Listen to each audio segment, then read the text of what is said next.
Hi everyone, Mighty Mommy here, and I'm ready to share some creative, insightful, and practical parenting tips with you. I'm your host, Cheryl Butler.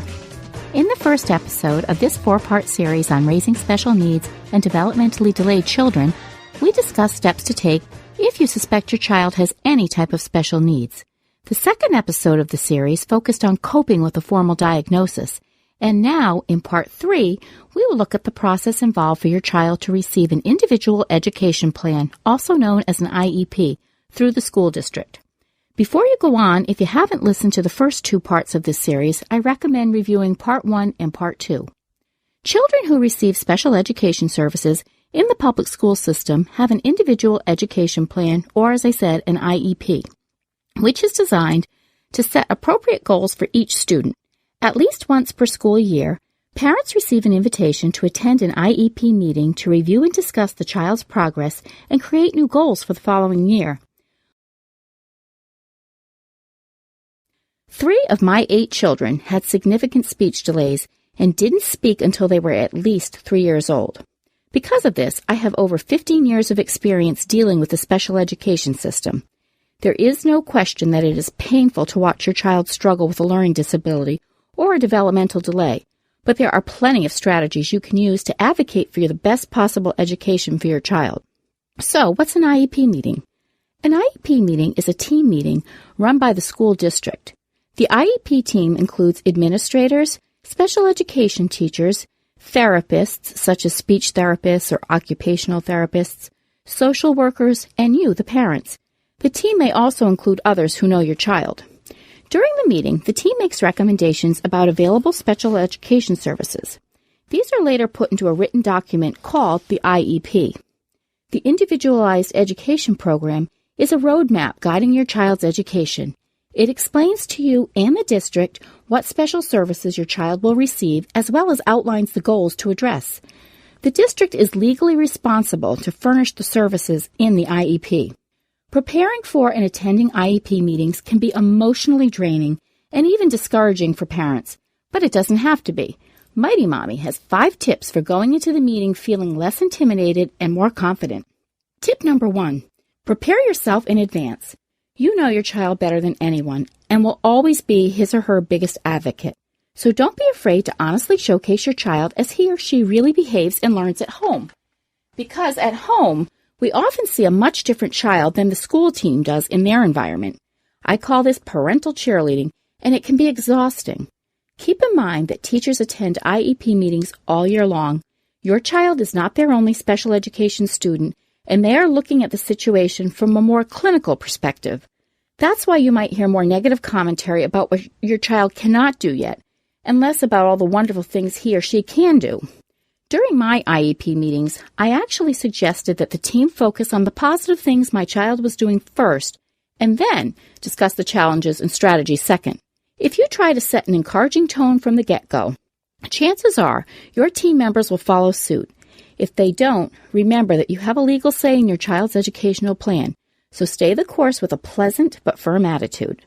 Tip number 2, decide what you want before the meeting. Prior to the meeting, figure out what educational goals you want for your child.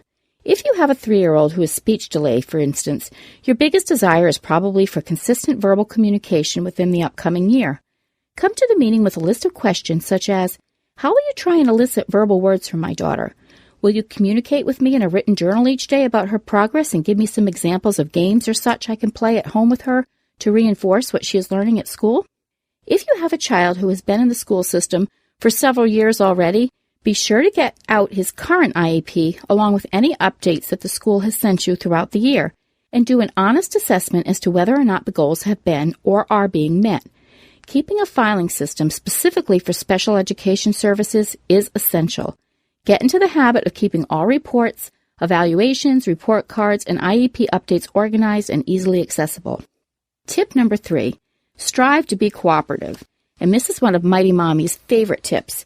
Always be polite and cooperative with the district. The most successful IEPs are made when parents and the district work together. Try not to go into these meetings and be on the defensive. You will be much more successful if you negotiate with your child's school team rather than attack it. Teachers appreciate relationships with parents that are encouraging and collaborative rather than contentious. Tip number 4, what to bring with you. Organize your child's records in a notebook, chronologically if you can, putting the oldest document on top. List your child's present levels of performance, highlighting strengths and weaknesses. Sections for the list should include social development, physical development, academic achievement, and management needs. For example, what support is needed to help your child learn and behave appropriately. Make a list of any other services your child gets, like private therapy. Devise an accurate list of goals describing what you believe your child needs and what you want from the district. And don't feel you have to be completely line by line on that. Give some of the things that you're just seeing at home that you want to see them work on and go with that. A snack to share with the rest of the team is never a bad idea. Food helps break down barriers, even if it's a bag of hard candies. The gesture goes a long way. Tip number 5, the actual IEP meeting. Try to arrive at the IEP meeting at least 15 minutes in advance. This takes some of the emotional pressure off of you and gives you a few minutes of thinking time before the meeting starts, rather than rushing through the door without a moment to spare.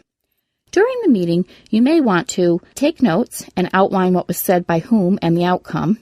Write down the goals that you devised together for the upcoming year. These may be academic or behavioral.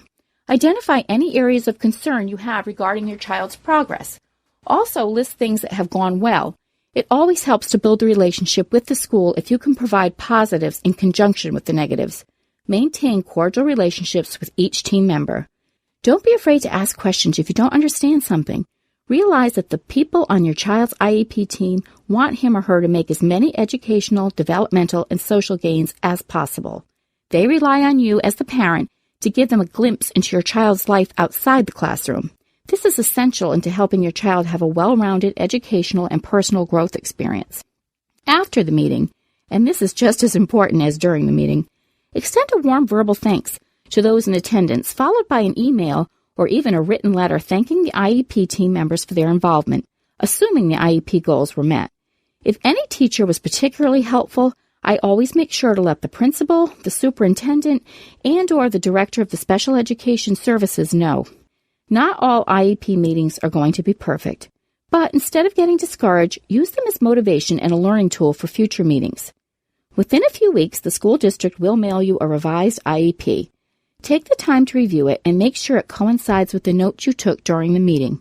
If something seems incorrect, call your child's team leader right away and get it resolved. How do you deal with your child's IEP meetings? Please share in the comments section or post your ideas on the Mighty Mommy Facebook page. You can also connect with me on Twitter @MightyMommy or email me at mommy@quickanddirtytips.com. And don't forget to check out my family-friendly boards at pinterest.com/MightyMommyQDT. Check back next week for the final part of this series, which will focus on creating a positive, fulfilling life for your special needs child. Remember, you are your child's biggest advocate, and you are not alone. Be patient, be positive, and revel in his or her victories. Until next time, happy parenting.